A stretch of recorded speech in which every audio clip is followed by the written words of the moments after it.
బలం ఉంది. నేనే సత్యం, నేనే మార్గం, నేనే జీవం, నా ద్వారా తప్ప తండ్రి వద్దకి పరలోక రాజ్యానికి ఎవరు వెళ్ళలేరు అని ప్రభు సెలవిచ్చాడు. కనుక ఈరోజు నీతిమంతులుగా ఉండాలి అంటే దానికి వాక్యమే ఆధారం. వాక్యం లేకుండా ఎవరు కూడా నీతిమంతులుగా ఉండలేరు. ప్రతి సమస్యకి పరిష్కరించేది వాక్యమే. ప్రతి వ్యక్తిని నిలబెట్టేది వాక్యమే. ప్రతి సందర్భంలో మనం ఏమైతే ఇంట్లో నుంచి ప్రార్థన చేసుకొని బయలుదేరి మందిరానికి వెళ్తున్నాను, ప్రభా నాతో మాట్లాడు అంటే ఖచ్చితంగా దైవ సేవకుల ద్వారా నీతో మాట్లాడి సరిచేయబట్టే ఇప్పుడు వరకు మనం ఇంకా ఉన్నాం. లేకపోతే ఎప్పుడో. హల్లెలూయా, హల్లెలూయా, హల్లెలూయా. కాబట్టి యెషయా గ్రంథంలో ఏం రాయబడిందంటే, సిగ్గుపడన అవసరం లేదు, అవమానపరచిన అవసరం లేదు, తలదించుకోని అవసరం లేదు.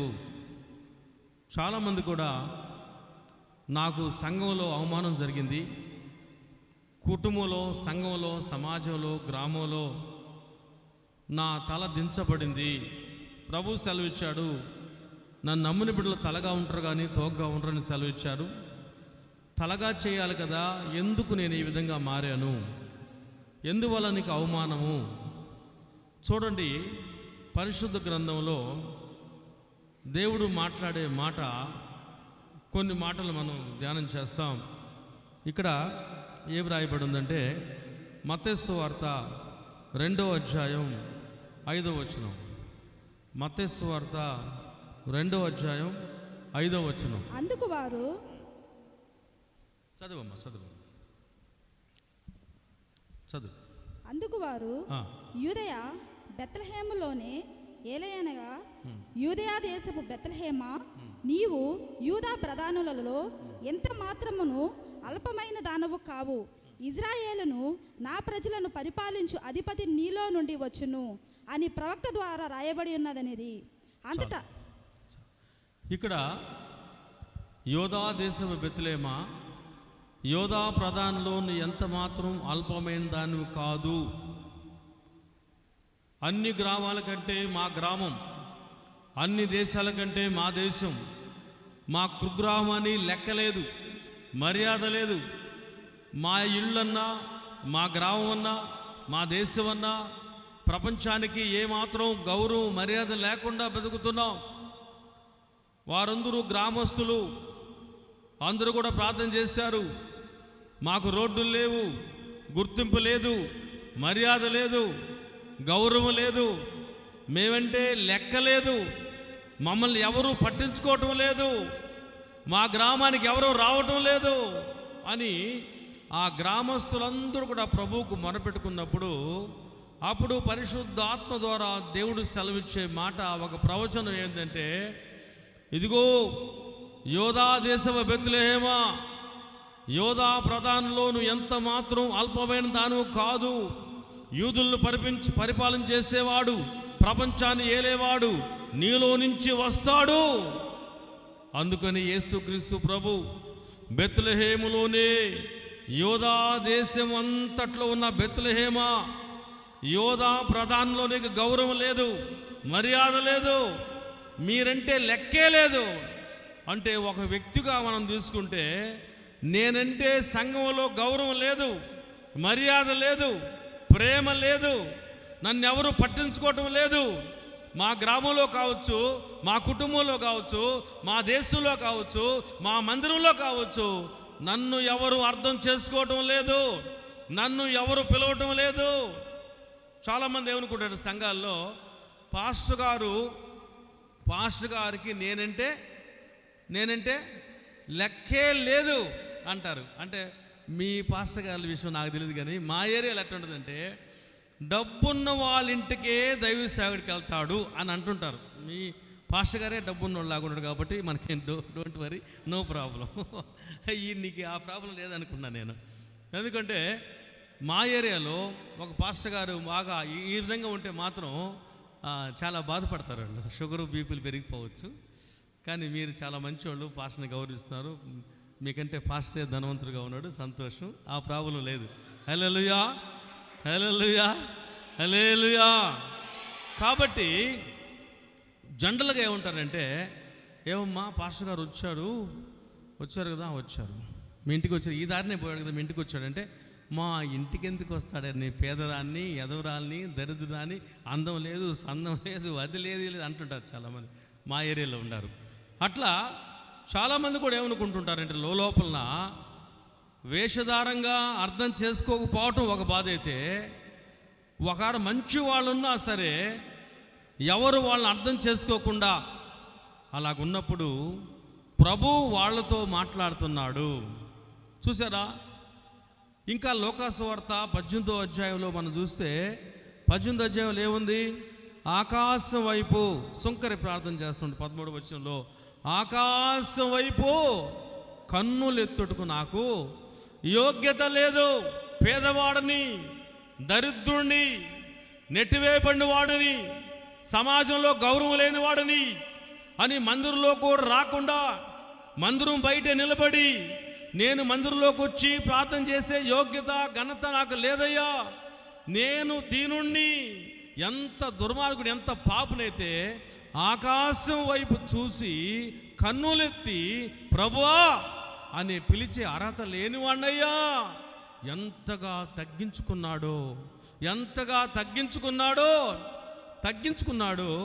మందిరములో పరిసేయుడు ఆయన ఏం చేస్తున్నాడంటే, నేను దశమ భాగం ఇస్తున్నాను, కానుకలు ఇస్తున్నాను, సువార్త చేస్తున్నాను, పరిచర్య చేస్తున్నాను, మంచి ఇల్లు ఇచ్చావు, మంచి డ్రెస్ ఇచ్చావు, మంచి ఆస్తి ఇచ్చావు, గౌరవం ఇచ్చావు, మర్యాద ఇచ్చావు, సమాజంలో నేను ఒక ఉన్నతమైన వ్యక్తిగా జీవిస్తున్నాను అని దేవుణ్ణి స్తుతించడమే కాకుండా తను తాను హెచ్చించుకుంటున్నాడు. కాబట్టి ప్రభు వచ్చి అతనికంటే ఇతను నీతిమంతుడు అని తీర్చాడన్నమాట. కాబట్టి యోధా దేశవ బెత్లెహేమా, నువ్వు చాలా తగ్గించుకొనున్నావు, నిందల్లో ఉన్నావు, అవమానంలో ఉన్నావు, నెట్టబడ్డావు, కొట్టబడ్డావు, గౌరవే లేదు. ఒకవేళ నువ్వు బంతులో కూర్చున్నా ఎవరిని వస్తే నేను లేపేసి వేరే అక్కడ లాస్ట్లో కూర్చోపోని నేను తరివేస్తున్నారు. అలాంటి అలాంటి వ్యక్తులు ఎవరన్నా ఉంటే ప్రభు వాళ్ళతో మాట్లాడుతున్నాడు. మీరు సిగ్గుపడనక్కర్లేదు, మీరు తలదించుకోవటం అవసరం లేదు. ఎందుకంటే నేను యోధా దేశ బెత్లెహేంని ప్రేమించాను కదా. ఇప్పుడు యోధా దేశ బెత్లెహేమా ఏమాత్రం అల్పమైన దాని కాదు, యూదులను పరిపాలన చేసేవాడు నీలో నుంచి పుడతాడు అంటే నీకు నేను గౌరవం తెస్తా, మర్యాద తెస్తా.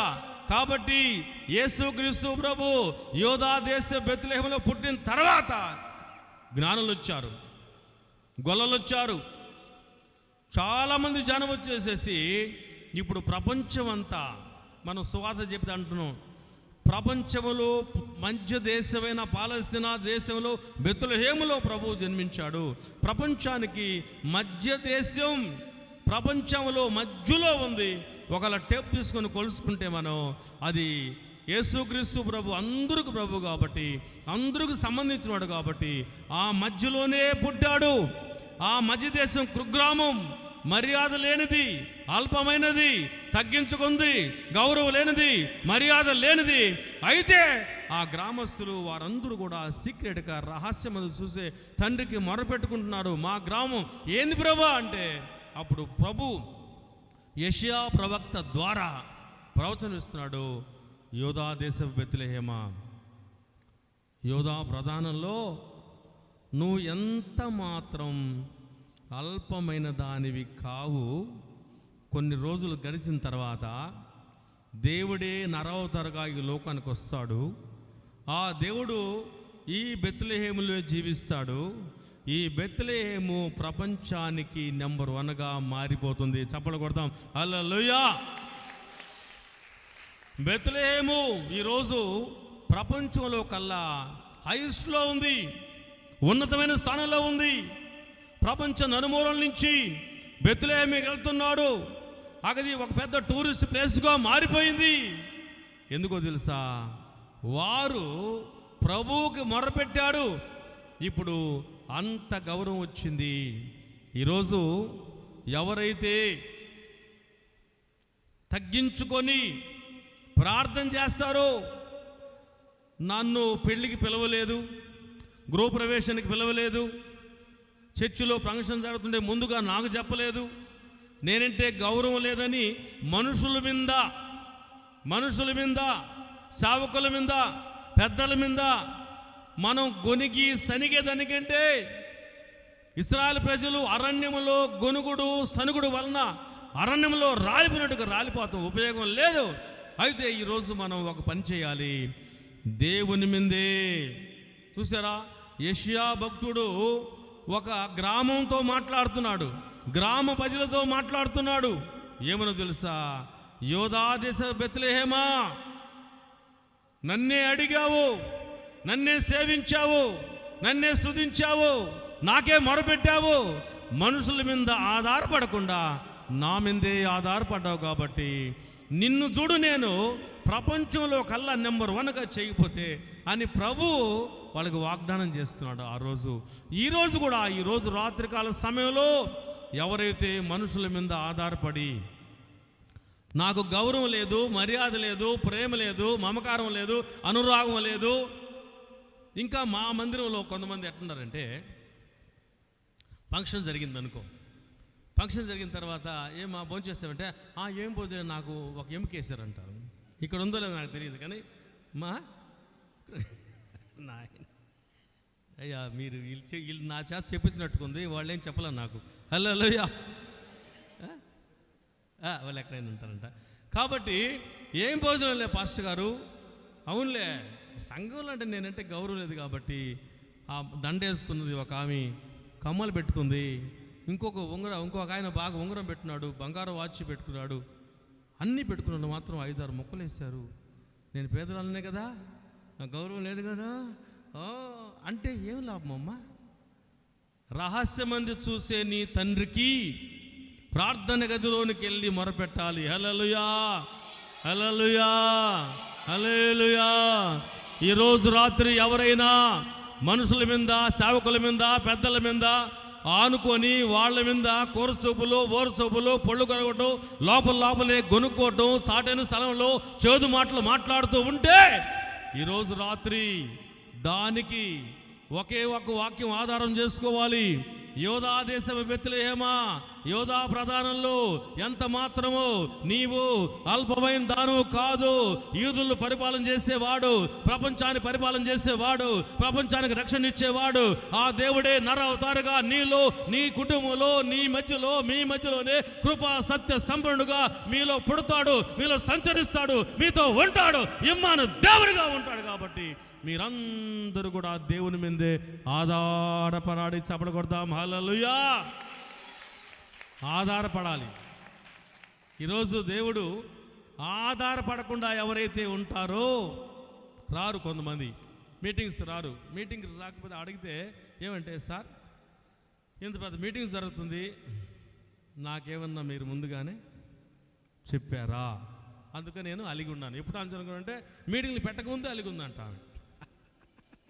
ఇంకా మీటింగ్లు జరగలేదు కదామంటే, లేదు ఆల్రెడీ నేను అలిగేస్తున్నాను అని కొంతమంది మాట్లాడితే అలాగే చేస్తారు. కాకపోతే ఇప్పుడు ఏం చేయాలంటే, ఆ విషయాలను బట్టి సిగ్గుపడకుండా, తలదించుకోకుండా, గొనగకుండా, అలగకుండా దేవుని మీద ఆధారపడితే బెత్లెహేముని దేవుడు ఏ విధంగా దీవించి ఆస్వాదించి ప్రత్యేకగాంచిన ఒక ప్లేస్గా మార్చాడో, నీ జీవితంలో, నా జీవితంలో అలాంటి బలమైన కార్యాలు చేయుటకు ప్రభు ఇష్టపడతాడు. హల్లెలూయా, హల్లెలూయా, హల్లెలూయా. ఇంకొక వాక్యం చదువుదాం.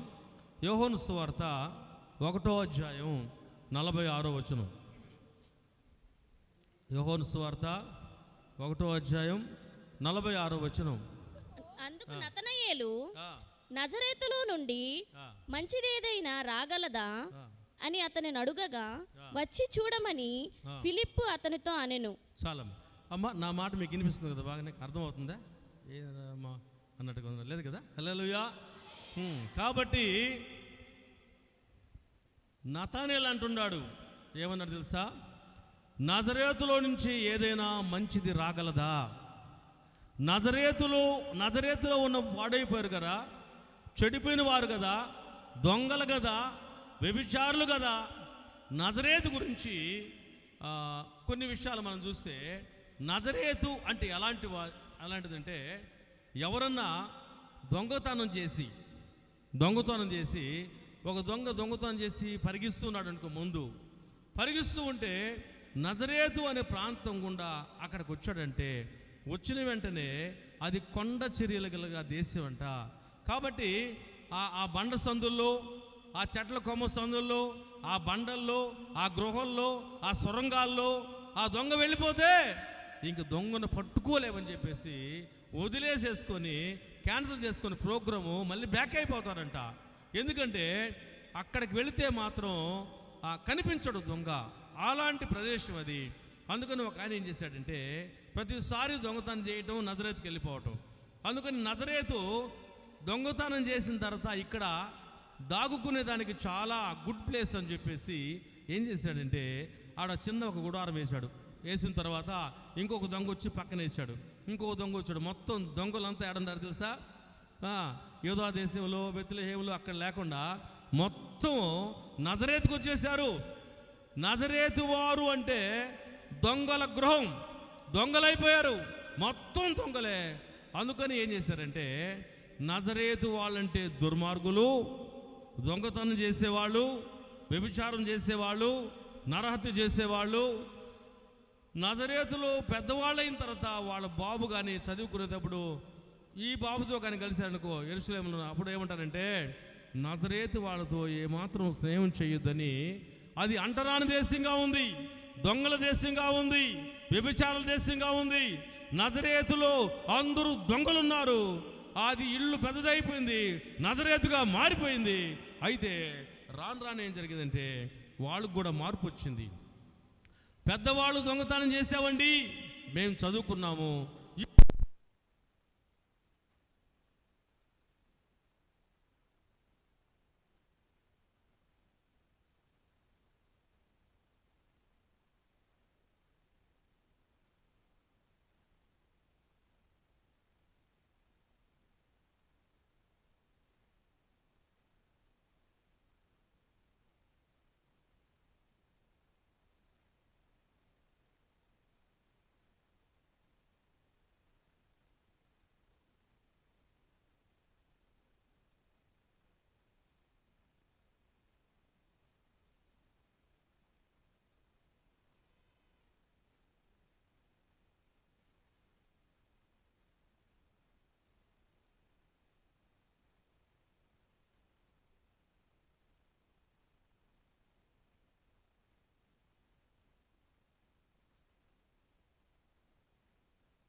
ఆదుకున్నావు అయ్యా ఇంతవరకు, ఆదుకున్నావే అయ్యా ఇంతవరకు, ఆదుకున్నావే నిన్ను పూర్ణ మనసుతో ఆరాధించు, నిన్ను పూర్ణ మలముతో సేవించేదన్. ఆరాధన ఆరాధన ఆరాధనా ఆరాధనా ఆరాధనా ఆరాధనా ఆరాధనా ఆరాధనా ఎల్రోయి నన్ను పరిచావే. ఆమేన్. అందరూ స్తోత్రం, గ్లోరీ. ఎల్రోయి వందనమయ్యా అయ్యా నన్ను చూచవే. వందనమయ్యా అయ్యా నన్ను చూచవే. వందనమయ్యా నిన్ను పూర్ణ మనసుతో ఆరాధించున్. నిన్ను పూర్ణ బలముతో సేవించేదన్. నిన్ను పూర్ణ బలముతో ఆరాధించున్. నిన్ను పూర్ణ బలముతో సేవించేదన్. ఆరాధనా ఆరాధనా ఆరాధనా. స్తోత్రం అందరూ. ఆరాధనా ఆరాధనా ఆరాధనా ఆరాధనా. యెహోవా రఫా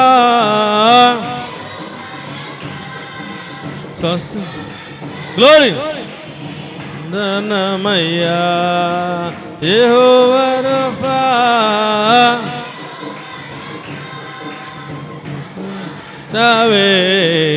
వందనమయ్యా అయ్యా స్వస్థపరిచావే. వందనమయ్యా అయ్యా స్వస్థపరిచావే. వందనమయ్యా నిన్ను పూర్ణ మనసుతో ఆరాధించున్. నిన్ను పూర్ణ బలముతో సేవించేదన్. ఆరాధనా ఆరాధనా ఆరాధనా ఆరాధనా ఆరాధనా ఆరాధనా. సోదరు ఆరాధనా. గ్లోరీ. ఆమేన్. ఆరాధనా ఆరాధనా ఆరాధనా ఆరాధనా ఆరాధనా ఆరాధనా ఆరాధనా ఆరాధనా ఆరాధనా ఆరాధనా ఆరాధనా ఆరాధనా.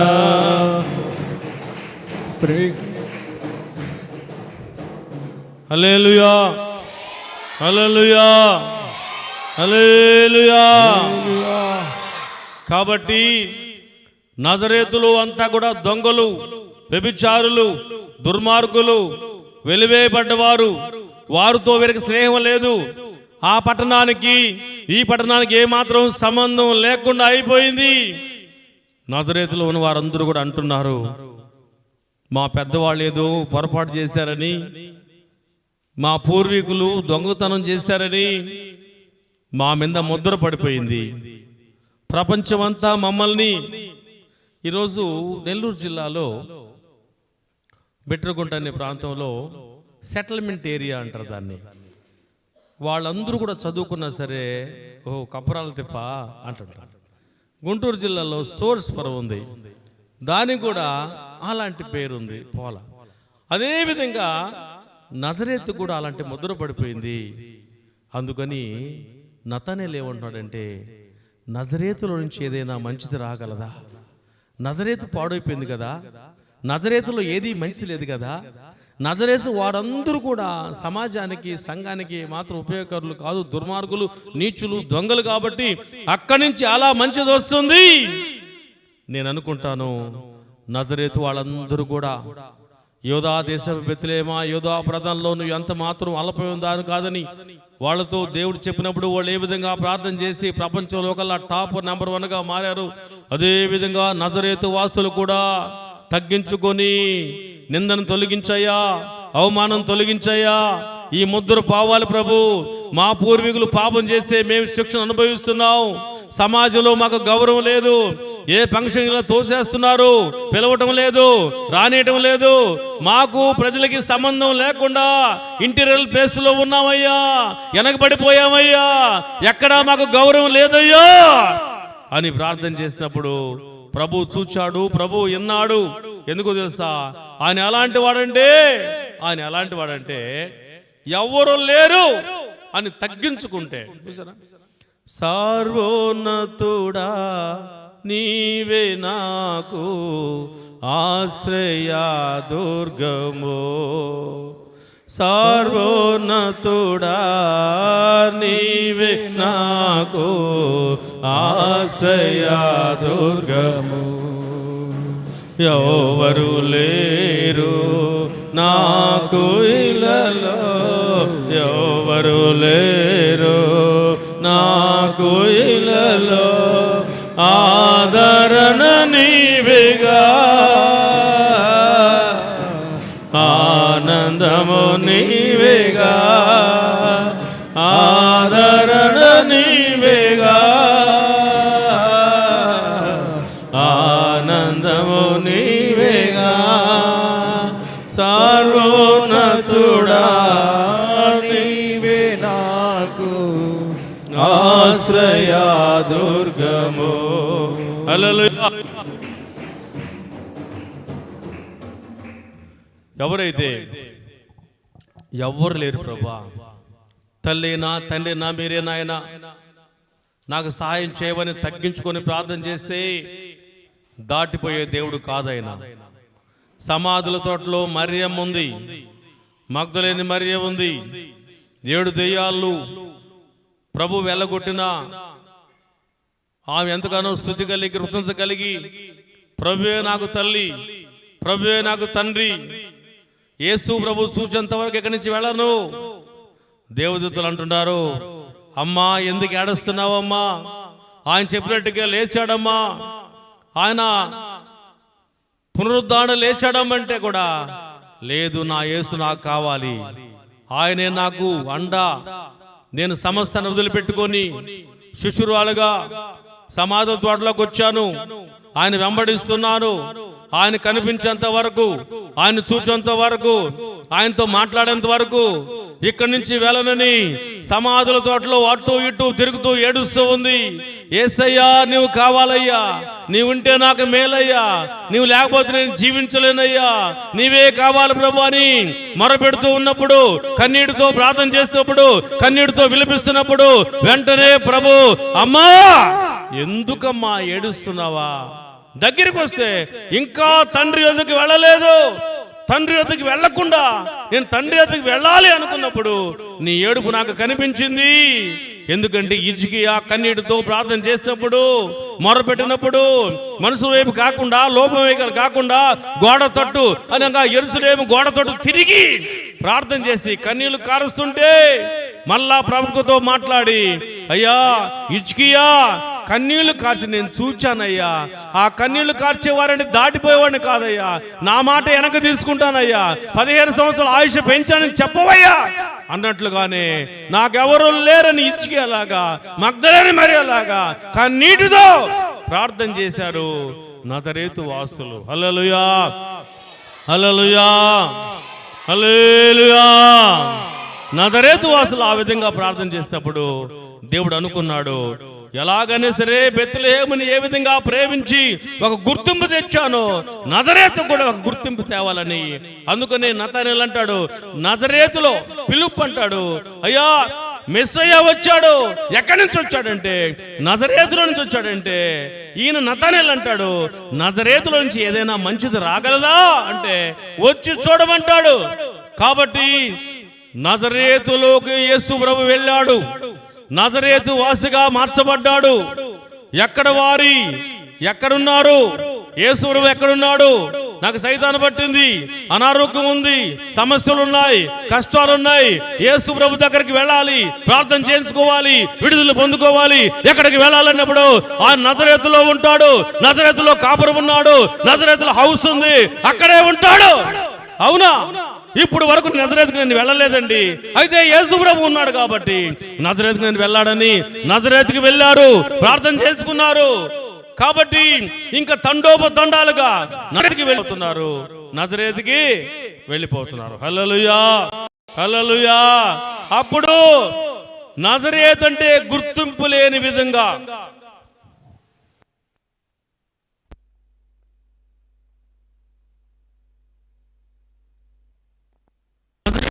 గుర్తింపు లేని విధంగా ఉంటే ఈరోజు యేసు ప్రభువు నజరేతులో ఉన్నాడు కనుక అందరూ వెళ్ళారు. ఎక్కడి నుంచి వస్తున్నావు బాబు అంటే, జస్ట్ ఇప్పుడు నజరేతు నుంచి వస్తున్నాను. అక్కడేం పని, అంతమంది పోయేవాడు కాదా అంటే, సృష్టికర్త, జగద్రక్షకుడు, రాజులకు రాజు, ప్రభులకు ప్రభు, దేవుడే నరవతారుగా బెత్లెహేములో జన్మించి నజరేతులో ఉన్నాడు. నజరేతు గొప్ప పట్టణంగా మారిపోయింది. నజరేతులో బిల్డింగ్లు కట్టేశారు, అపార్ట్మెంట్లు కట్టేశారు, హాస్పిటల్, స్కూల్స్, ప్రభుత్వ బిల్డింగ్స్ కట్టేశారు. నజరేతు పెద్ద పట్టణంగా మారిపోయింది. ఇప్పుడు నజరేతు అంటే గుర్తింపు లేనిది ఇప్పుడు ఎట్టుందంటే, ఒక సైతాన్ దగ్గరికి వెళ్ళేసి మనం నజరేడైన యేసు నామములో పో సైతాన్ అంటే సైతాన్ కూడా వెళ్ళిపోతుంది. సైతాన్ కూడా తెలిసిపోయింది నజరేతు అంటే సూపర్ అని. కాబట్టి నజరేతులో నుంచి ఏదైనా మంచిది వస్తుందా? యేసు ప్రభు నజరేతులో నుంచి వచ్చాడు. యేసు క్రీస్తు ప్రభు నజరేతు అంటే ఎవరైతే తల ఉంచుకున్నారో, తల దించుకున్నారో, అవమానాల్లో ఉందారో, సిగ్గుపడుతున్నారో, గౌరవం లేక మర్యాద లేక ఎవరైతే ఉంటారో వాళ్ళ దగ్గరకే ప్రభు వరడంట. ఏందండి యేసు క్రీస్తు ప్రభు పాపులతో ఉంటారు, నీచులతో ఉంటారంటే ప్రభు అన్నాడు, అనారోగ్యంగా ఉన్న వారికే వైద్యుడు అవసరం. మీరంతా ఆరోగ్యంగా ఉన్నారు కాబట్టి మీకు అవసరం లే. కాబట్టి వాళ్ళందరూ కూడా బాధల్లో ఉన్నారు, కష్టాల్లో ఉన్నారు. ఎవరైతే బాధల్లో ఉన్నారు కానీ మనం ఈరోజు కానీ దేవుని మీద ఆధారపడకుండా మనుషుల వైపు చూసి బాధపడుతుంటాం. మనుషుల వైపు కాక యేసు వైపు. హల్లెలూయా, హల్లెలూయా, హల్లెలూయా. ప్రభు అనుకున్నాడు, నజరేతు వాసులంతా నా మీదే ఆధారపడ్డారు, నా వైపే చూస్తున్నారు, నాకే మొరపడుతున్నారు, నాకే పూజ చేస్తున్నారు, నన్నే సేవిస్తున్నారు, నన్నే స్తుతిస్తున్నారు. నేను ఆ పట్టణాన్ని, ఆ గ్రామాన్ని, ఆ దొంగల గృహం అనే పేరును తీసివేసి మంచి పేరుగా నీకు మంచి పేరు చేస్తాను, మంచి ఖ్యాతినిస్తాను ప్రభు సెలవిచ్చాడు. ఇదిగో నీవు తలగా ఉంటావు, లోకానికి వెలుగుగా ఉంటావు, లోకానికి ఉప్పుగా ఉంటావు. నీ దగ్గరికి అనేక మంది రావాలి, నీ దగ్గరికి అనేక మంది రావాలి. 3.5 సంవత్సరం వర్షం లేదు. సారేపతిలోనూ ఒక ఎదరాలు ఉంది. ఏలియా వెళ్ళాడు, అద్భుతం చేశాడు. ఇప్పుడు మాత్రం ఎక్కడ ఆహారం లేదు. ఈమె ఇంట్లోనే ఆహారం ఉంది, అందరూ వస్తున్నారు, రొట్టెలు తింటున్నారు. అడిగారు, అమ్మా నీ వల్ల మా ప్రాణం దక్కిందమ్మా. అంతకుముందు నీవంటే భర్త లేని దానివి కాబట్టి, ఆస్తి లేని దానివి కాబట్టి, ఇల్లు వాకలు లేని దానివి కాబట్టి నీకు సమాజంలో గౌరవం లేదు, మర్యాద లేదు. ఎప్పుడైతే ఏలియా మీ ఇంటి దగ్గరకు వచ్చాడో, మీ యొక్క కుటుంబంలో ఆ పిండికి నూనెకి కొద్దు లేకుండా ఏలియా ద్వారా అద్భుతం జరిగినప్పుడు, ఇప్పుడు ఈ సారేపతిలో ఉన్న ప్రతి ఒక్కరు కూడా నీ దగ్గరకు వచ్చి నీ చేతుల మీదుగా ఆహారం తీసుకోవాలి. కాబట్టి మనమైతే మన చేతుల మీదుగా శుభకార్యాలు జరగాలంటే, మనకు గౌరవం రావాలంటే, మర్యాద రావాలంటే, తన్ను తాను తగ్గించుకున్నవాడు హెచ్చించబడతాడన్నట్టుగా తగ్గించుకోవాలి. నజరేతు వారు ఏ విధంగా ప్రార్థన చేశారో మాకెవరు లేరు ప్రభా. బెత్లెహేము వారు ఏ విధంగా ప్రార్థన చేశారో, మేము కుగ్రామం అయ్యా, అల్పమైన సంఖ్య, కొంతమంది గౌరవం లేని వారిని ఏ విధంగా ప్రార్థన చేశారో ఈ రోజు నుంచి మన దిశ మారిపోవాలి. నజరేతు వాసులాగా, బెత్లెహేము వాసులాగా నజరేతులో నుంచి ఏదైనా ఒకవేళ ఈ కృష్ణారెడ్డి పాలెం అనుకోండి, చుట్టుపక్కల వాళ్ళందరూ కూడా కృష్ణారెడ్డి పాలెం నుంచి ఏదైనా మంచిది వస్తుందా? అందరూ అబ్బా పేరుకు మాత్రమే క్రైస్తవ వేషం వేస్తుంటారు. అందరూ కూడా నజరేతు కంటే ఇంకా ఘోరమైన వాళ్ళండి, బెత్లెహేము కంటే ఇంకా ఘోరమైన వాళ్ళండి. పేరుకు మాత్రమే పాటలుంటాయి, ప్రార్థనలుంటాయి, క్రమాలుంటాయి, మర్యాదలుంటాయి, దూషణలుంటాయి, అన్నీ ఉంటాయి. పేరుకి మాత్రం క్రైస్తవ వేషం. ఇంకా నేనేం చెప్తానంటే, చుట్టుపక్కల వాళ్ళు ఏమంటారంటే, పాస్టర్ గారు మీరు సువార్త చెప్పేదానికి మంచిదే, మీ క్రైస్తవుల కంటే మా వాళ్ళు చాలా మంచి వాళ్ళండి, మీరు దొంగతనం చేస్తారు, ఇంకా ఆ పని చేస్తారు, ఈ పని చేస్తారు. ఏమమ్మా, ఏం బాబు, ఏమండి మీరు ఈ విధంగా చేస్తారు? మా దేవుడు క్షమించడుకు సిద్ధం, అక్కడే ఉంటాడంట. హల్లెలూయా. క్షమించడుకు సిద్ధ మనసు కలిగిన వాడు ఎంత పాపనైనా క్షమిస్తాడు. కాబట్టి మేము పాపం చేస్తాం, వెంటనే క్షమాపణ కోరుకుంటాం, మళ్ళీ పాపం చేస్తాం, మళ్ళీ అదే పని. ఇంకా రాకడ సమయం వరకు ముందు మనమే అగ్నిగుండంలోకి వెళ్ళిపోతాం. కాబట్టి క్రైస్తవుల్ని అన్యులు, దూరస్తులు ఏమనుకున్నారంటే, వాళ్ళకి సీనియారిటీ ఉంది కానీ సిన్సియారిటీ లేదండి. వాళ్ళు పేరుకు మాత్రమేనండి. మా ఇంటి పక్కనే ఒక ఆవు ఉందండి, ఆదివారం అయితే వైట్ అండ్ వైట్లో బైబిల్ పెట్టుకొని మంచిగా డ్రెస్అప్ అయ్యి చర్చికి వెళ్తుంది. చర్చికి నుంచి వచ్చిన వెంటనే ఒకవేళ బూతులు నేర్చుకోవాలంటే వాళ్ళ ఇంటికి వెళ్ళిపోతే మనం కొత్త కొత్త బూతులండి. ఎలా మాట్లాడుతుంటారంటే ఆ భాష, ఆ విధానం, ఆ అరుపులు, ఆ కేకలు, ఆ కొట్లాట్లు. వాళ్ళింట్లోనే వ్యాధి, వాళ్ళింట్లోనే క్రైమ్, వాళ్ళింట్లోనే దొంగతనం. అక్కడ జరిగే అంతా ఇంకెక్కడ జరగదండి. మేము మేలు ఎర్లీ మార్నింగ్ లేస్తాం, తలస్నానం చేస్తాం, తొలి చుట్టూరు తిరుగుతాం, భర్త వచ్చేటానికి ఎదురుపోతాం, ముగ్గేసుకుంటాం, మేము ఆహారానికి చేయి చాపుతాం, అన్నదానం చేస్తాం, గోదానం చేస్తాం, తర్వాత అక్షర జ్ఞానం లేకపోతే బుక్స్కి అంతా పంచుతాం, 10 మందికి మేలు చేస్తాం, అబద్ధం చెప్పం, నీతిగా ఉంటాం, నిజాయితీగా ఉంటాం. మా దేవుడు లోకరక్షకుడు అని స్వార్థ చెప్తారు, బుక్స్ పంచుతారు, పాటలు పాడతారు. అయినా హృదయం దేవుడు చెప్పింది చేస్తారా? యేసు ప్రభు మంచోడే, యేసు ప్రభు అనుసరించే వాళ్ళు మంచోళ్ళు కాదండి. ఎలా? ఇప్పుడు మా అమ్మాయి క్లాస్మేట్ ఇంకొక అమ్మాయి ఉంది, మేము అదర్స్వి. ఈ అమ్మాయి ప్రభువు నమ్ముకుంది. ఆ అమ్మాయిని సాక్ష్యం చూస్తే ఆ అమ్మాయి ఎన్నెన్ని పనులు చేస్తుందో దేవుడి పేరు చెప్పుకొని క్షమిస్తాడని చెప్పేసి ఫోన్లంట, మెసేజ్లంట, వాట్సాప్లంట, పెళ్లి కాకపోతే అదంట, ఇదంట, మళ్ళీ పెళ్ళిన తర్వాత మళ్ళీ విడాకులంట. ఏమిటండి ఇది? మా అమ్మాయి మేలు కదా, యేసు ప్రభువుని నమ్మకుండానే హిందురాలుగా ఉండి ఎంతో మేము చెప్పిన మాట తల్లిని తండ్రిని సన్మానిస్తారు. మీరాడ సన్మానిస్తారండి? ఎవరు సన్మానిస్తున్నారు ప్రభువుని? వాక్యానికి వ్యతిరేకులు. బైబిల్ పట్టుకుంటారు, బైబిల్లో ఏమాత్రం బైబిల్ అనుసరించకుండా, వాక్యానుసారంగా జీవించకుండా చర్చికి పోతే ప్రార్థన చేస్తే సరిపోతుందా? అందుకని యేసు ప్రభు మంచోడే కానీ క్రైస్తవులు మంచి సాక్ష్యం లేని వాళ్ళు. కాబట్టి ఈరోజు నజరేతుకు ఉన్న పేరుంది. ఈరోజు మనం అంతా గుడులు మేము చేసుకుని, ఒకవేళ మేమంతా అట్లేదండి, మేము చాలా పర్ఫెక్టు, మేము అబద్ధం చెప్పము, మోసం చేయము, దగా చేయము, దొంగతనం లేదు. దొంగలు ఏ దొంగలు? ప్రభు దినాన్ని, ప్రభు ధనాన్ని, ప్రభు సమయాన్ని ప్రభువుకే సమర్పించాలి. ఆదివారపు దొంగల, సమయపు దొంగల, ధనం దొంగల, దశంభాగం ఎవరైతే ఈకుండా ఉన్నారో వాళ్ళందరూ ఎవరని వాక్యం ఏముంది? నేను చెప్తాను, ఏం పాస్టర్ గారు ఉంది కదా, వాక్యం ఏముంది? దశంభాగం ఎవరైతే ఈకుండా ఉంటారో వాళ్ళందరూ ఎవరు? దొంగలే. 24 గంటల్లో దశంభాగం సమయం వేయకపోతే పాట కానీ, ప్రార్థన కానీ, వాక్యం కానీ, శృతి కానీ, యేసు రకం కానీ ఏదైనా సరే ఒక 3 అవర్స్ ప్రభువుకు మనం సమర్పించాలి కదా. అలా చేయకుండా ఉంటే మనం ఏం సాక్ష్యం ఫలిస్తుంది?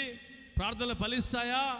నీతిమంతులు చేసే ప్రతి ప్రార్థన బలంగా ఉంటుంది అని ప్రభు సెలవిచ్చాడు. దొంగలుగా ఉంటే ఎంత ప్రార్థన చేసినా, ఎన్ని పాటలు పాడినా, ఎంత వాక్యం చదివినా, ఎంత చేసినా మన సాక్ష్యం వికసించదు, మన సాక్ష్యం పరిమళించదు. ఆత్మ పుష్పాలు పూయము, ఆత్మకాయలు కాయము, చెట్టు మాత్రమే పచ్చంగా ఉంది కానీ ఏ మాత్రం ఫలాలు లేకుండా ఆత్మ ఫలం ఏమనగా ప్రేమ, సంతోషం అన్నీ చెప్తాం, కానీ ఒక్క మాత్రం ప్రేమ లేదు. దేశం ఉంది, అసూయ ఉంది, ఓరలేని తనం ఉంది. ఒకరంటే ఒకరికి పడదు. వాళ్ళు ఉద్యోగం వస్తే నీకు పడదు, వాళ్ళు పాస్ అయితే నీకు పడదు, వాళ్ళు ఇల్లు కట్టుకుంటే నీకు పడదు.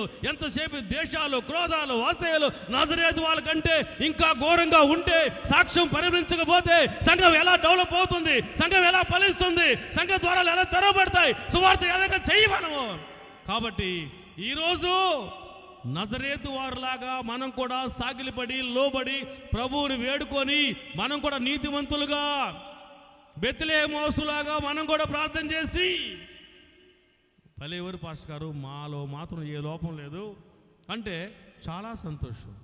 మిమ్మల్ని బట్టి నేను దేవుని కూడా స్తుతిస్తా. అరే, కృష్ణారెడ్డిపాలెంలో చర్చి వారందరూ కూడా యథార్థవంతులంట, నీతిమంతులంట, చెడుతనాన్ని విసర్జించేవారంట, ఏ పాపం ఎరగరంట పాపం అని నేను కూడా చెప్పుకుంటా. హల్లెలూయా, హల్లెలూయా, హల్లెలూయా. ఒకవేళ ఎవరైనా ఉంటే ఈరోజు రాత్రి అంటే మీటింగ్స్ పెట్టిన తర్వాత కొత్త వాళ్ళని రక్షణలోకి రావాలి. రక్షించబడిన తర్వాత పాపంలో శాపంలో జరిపోయినప్పుడు వారైనా మారు మనసు పొందాలి. ఏమాత్రం మారు మనసు లేకుండా పొందకుండా ఇంత ఖర్చు పెట్టి ఏని చేసి వేస్ట్ కదా. కాబట్టి నీవు తలదించుకోవాల్సిన అవసరం లేదు, సిగ్గుపడాల్సిన అవసరం లేదు. యోధా దేశపు బెత్లెహేమా, యోధా ప్రధానంలో నువ్వు ఎంత మాత్రం అల్పమైన దాని కాదు. యూదులను పరిపాలన చేసేవాడు నీలో నుంచి పడతాడు. నీకు ఒక ఘనత, మర్యాద, గౌరవిస్తాను. నజరేతుల నుంచి అయితే మంచిది వస్తుందా? మంచిది రాదు. చెడిపోయింది, పాడైపోయింది. అయితే చెడిపోయిన దాన్నే, పాడైపోయిన దాన్నే నజరేతు వాసుగా చేసి నజరేతులోకి వెళ్ళి వాళ్ళ తలపైకి ఎత్తాడు దేవుడు. అలాగా మన తలపైకి దేవుడు ఎత్తేవాడుగా ఉన్నాడు. నీ వస్తే నజరేతులో అలాగ ప్రార్థన చేస్తే 2 విషయాలు. 3 విషయం చూస్తే యోహాను సువార్త 19వ అధ్యాయం 17వ వచనం. యోహాను సువార్త. వారు యేసును తీసుకొని పోయిరి. ఆయన తన సిలువ మోసుకొని కపాల స్థలమును చోటికి వెళ్ళెను. హెబ్రీ భాషలో దానికి గొల్గోతా అని పేరు. గొల్గోతా అనే పేరు. గొల్గోతా అంటే కపాలమనే స్థలం, భయంకరమనే స్థలం. గొల్గోతులో ఏముందో తెలుసా? రోమా సామ్రాజ్యానికి, ప్రభుత్వానికి వ్యతిరేకంగా ఎవరైతే తీవ్రవాదులుగా ఉంటారో, ఉగ్రవాదులుగా ఉంటారో, ప్రభుత్వ వ్యతిరేక శక్తులుగా ఉంటారో, ప్రభుత్వాన్ని కూలగొడే కుట్ర చేస్తారో, వాళ్ళందరినీ రోమా సామ్రాజ్యం ప్రభుత్వం వారు ఏం చేసేవాళ్ళంటే బహిరంగంగా సిలువ భుజాన్ని వేసి కొడాలతో కొట్టుకుంటూ యూదులంతా తిప్పుకుంటూ, యోధా దేశంలో మొత్తం యూదులంతా ఎందుకు తిప్పుతున్నారంటే, ఎవరైనా మా ప్రభుత్వానికి వ్యతిరేకంగా చేసి ఇదే శిక్ష, జ్ఞానం తెచ్చుకోండి, బుద్ధి తెచ్చుకోండి, భయపడండి ప్రభుత్వానికి, ఏ కుట్ర చెయ్యదు, అందరికి భయం ఉంటుందని ఆ విధంగా చేస్తూ ఉంటారంట.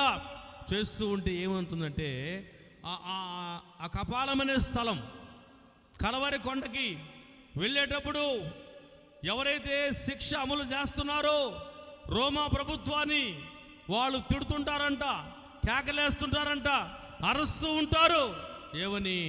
ఇటువంటి శిక్ష మేకులు కొడతారా, కొడా దెబ్బలు కొడతారా, సిలువ భుజం మీద పెడతారా, ఈ చెప్పులు లేకుండా కొండపైకి నడిపిస్తారా, మీరు ఈ విధంగా నాశనం అయిపోతారు, మీరు పాడైపోతారు, మీ భార్య బిడ్డలు చనిపోతారు, మీరు మామూలుగా శిక్ష అనుభవించారని అరుపులు, కేకలు.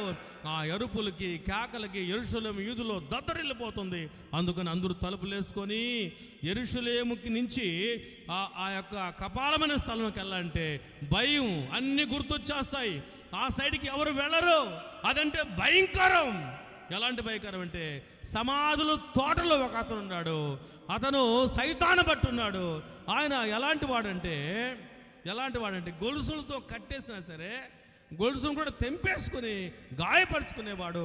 లోకాసువార్త 8:26 ఉంది, చదవబడే టైం అయిపోయింది కాబట్టి. అలాంటి భయంకరం ఆ ఏరియా సమాధుల తోటలోకి వెళ్ళాలంటే, ఆ ప్రాంతానికి వెళ్ళాలంటే భయపడిపోతారు. భయంకరుడు ఆయన. అలాంటి భయంకరమైన వ్యక్తిని యేసు ప్రభు బాగు చేశాడు. బాగు చేసిన తర్వాత మంచి వస్త్రాలు వేసుకొని పక్కనే కూర్చున్నాడంట. కాబట్టి ఆ యొక్క భయంకరమైన ప్లేసులోనికి యేసు ప్రభు వెళుతున్నాడు. అందరూ అనుకుంటున్నారు ఇప్పుడు వరకు అరుపులు, కేకలు, పెడబొబ్బలు, శాపనార్థాలు అన్ని పెడుతూ ఆ అరుపులకి, కేకలకి తలుపులు వేసుకోవాలి, చెవులు మూసుకోవాలి అన్నప్పుడు ఆ యేసు ప్రభు కూడా అంతే కదా అనుకున్నారు. అయితే యేసుక్రీస్తు ప్రయాణం సమాధానంగా సాగింది. సిలువ ప్రయాణం అరుపులు లేవు, సిలువ ప్రయాణంలో కేకలు లేవు, పెడబబ్బులు లేవు, శాపనార్థాలు లేవు. ఏమిటి ఇంత ప్రశాంతంగా జరుగుతుందంటే పైగా ఆయన అన్నాడు, ఇదిగో తండ్రి, వీరేమి చేస్తున్నారో వీరెరుగురు గనక వీరిని క్షమించండి. ఇంకా చూస్తే ఆ యేసు ప్రభువుని సిలువేసేటప్పుడు రోమా ఆ యొక్క సైనికులు ఒక 4 మేకులు తీస్తే వెళ్ళేటప్పుడు ఒక మేకు ఎక్కడో పడిపోయింది. కొండపైకి వెళ్ళిన తర్వాత 3 మేకలే ఉన్నాయి. ఇంకొక ఆయన్ని కొడుతుంటే ప్రభు అడ్డం పోయేసి, ఆయనేమి మీరు కొట్టొద్దండి, ఈ 2 కాళ్ళకి 2 మేకులు కదా, 2 కాళ్ళు ఒక కాలు మీద ఒక కాలు పెడతాను, నాకు మేకు కొట్టండి, ఇతను ఏం చేయొద్దంటే ఆయన మనసు ఎలా మారిపోయి ఉంటుంది. ఏందబ్బా ప్రభు ఇంత ప్రేమ కలిగిన వాడు, క్షమించేవాడు, కొరడాతో కొడుతున్న అరవలేదు, కేకలేయలేదు, చీళ్ళ కొడుతున్నా సరే ఏమాత్రం శపించలేదు. చివరికి ఆయన పక్కలో బల్లెపు పోటు పొడిసేటప్పుడు అతనికి ఒక కన్ను లేదంట, కన్ను కనిపించదు, లాస్ట్ బొట్టు ఉంది, తర్వాత ఇంక వాటర్ వచ్చేస్తుంది. ఆ లాస్ట్ బొట్టు కంటి మీద పడిన వెంటనే కన్ను కూడా వచ్చేస్తుందంట. చప్పలు కొడదాం, హల్లెలూయా. కాబట్టి సిలువ ప్రయాణం గౌరవంగా జరిగింది, మర్యాదగా జరిగింది, ప్రశాంతంగా జరిగింది, శాపనార్థ అరుపు లేకుండా జరిగింది. ఇదంతా సిలువలో దొంగ చూశాడు. యేసు, నీ రాజ్యంతో వచ్చినప్పుడు నన్ను జ్ఞాపకం చేసుకోమంటే ఎప్పుడో నీ రాజ్యంలో నీ రాజ్యంతో వచ్చినప్పుడు జ్ఞాపకం చేసుకుంటే ప్రభు అన్నాడు, అప్పుడెప్పుడో కదండి, నేడే నీవు నాతో కూడా పరదేశంలో ఉందు అని ఎంతమందిని క్షమించాడండి ప్రభు. కాబట్టి ఇప్పుడు కలవరి కొండ ఎలా ఉందంటే అక్కడే ఒక పెద్ద హోటల్ కట్టేశారు, టూరిస్ట్ ప్లేస్గా మారిపోయింది. కలవరి కొండ భయంకరమైన కొండ. ఈరోజు యేసుక్రీస్తు ప్రభు ఆ స్థలంలోకి వెళ్ళాడు కాబట్టి బెత్లెహేములో ప్రభు పుట్టాడు, నజరేతులో నివాసం ఉన్నాడు, కలవరి కొండ పైన ప్రాణం విడిచాడు. ఈ 3 ప్లేసులను దేవుడు బ్లెస్ చేశాడు, దీవించాడు, ఆస్వాదించాడు. కాబట్టి కలవరి కొండ అంటే భయంకరం, సమాధుల తోటలో గొలుసులు తెంపేసే అలాంటి భయంకరమైన వ్యక్తి. పాత రోజులు చూస్తే కొంతమంది రౌడీలు వస్తుంటే అందుకు తలుపులు వేసుకుంటారు. భయంకరంగా ఉన్న వ్యక్తిని కూడా దేవుడు మార్చివేసే దేవుడు. దేవుడు చెడిపోయిన దాన్ని, పాడైపోయిన దాన్ని, భయంకరమైన వ్యక్తుల్ని కోరుకొని బాగు చేసి దట్ ఈస్ జీసస్ అనిపించుకున్నాడు మన దేవుడు. కాబట్టి ఈరోజు భయంకరమైన వ్యక్తులుగా ఎవరన్నా ఉంటే, బెత్లెహేము వాసులుగా, నజరేతు వాసులుగా, కలవరి వాసులుగా వాళ్ళందరూ కూడా మార్చేదానికోసంగా యేసుక్రీస్తు ప్రభు అక్కడికి వెళ్ళాడు. అందుకనే యెషయా గ్రంథంలో నీవు సిగ్గుపడిన అవసరం లేదు, అవమానపడాల్సిన అవసరం లేదు, నా వైపు చూస్తే, హల్లెలూయా హల్లెలూయా హల్లెలూయా, నా వైపు చూస్తే నిన్ను పైకి తీసుకొస్తాను.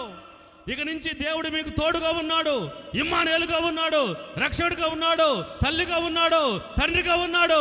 అయితే నువ్వు ఆయన అర్థం చేసుకోకుండా బెత్లెహేము వాసులాగా, నజరేతు వాసులాగా, కలవరి వాసులాగా మనం ప్రార్థన చేయకుండా మనుషుల మీద ఆధారపడితే ఉపయోగం లేదు.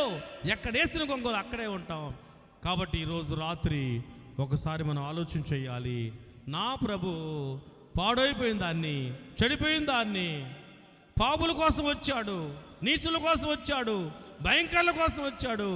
ఆయన వచ్చాడు కనుక మనం కూడా ఆయన యొద్దకు వస్తే మనల్ని కూడా దేవుడు మార్చేసి, ఎవరైతే ఈరోజు రాత్రి నాకు గౌరవం లేదు, మర్యాద లేదు, లెక్క లేదు అని ఫీల్ అవుతున్నారో, అవసరం లేదు, యేసు దగ్గరకు వస్తే, సిలువ దగ్గరకు వస్తే ఎంత పాపనైనా క్షమించి ఎంత రోగానైనా బాగు చేసే దేవుడు కనుక ఈరోజు ప్రభువు సెలవిస్తున్నాడు.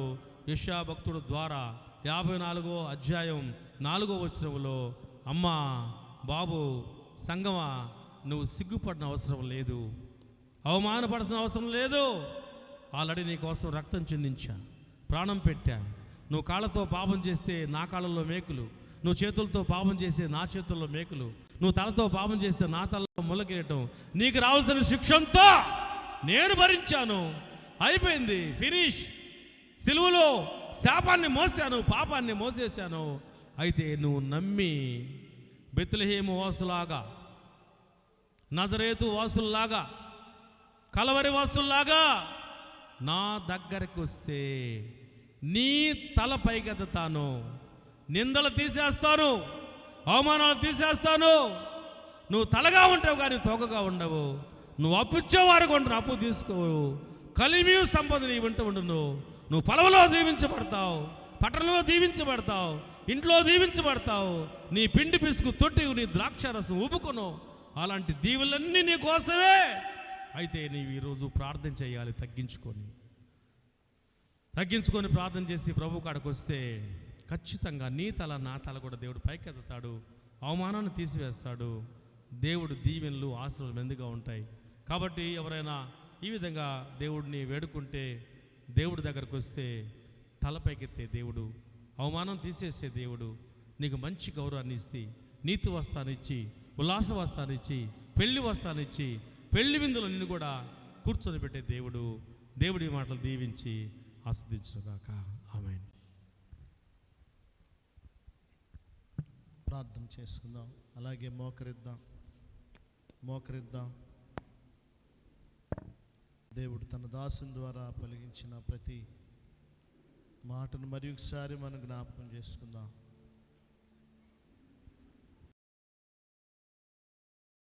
దేవుడు మాట్లాడినటువంటి ప్రతి మాట, భయపడకము, సిగ్గుపడకము,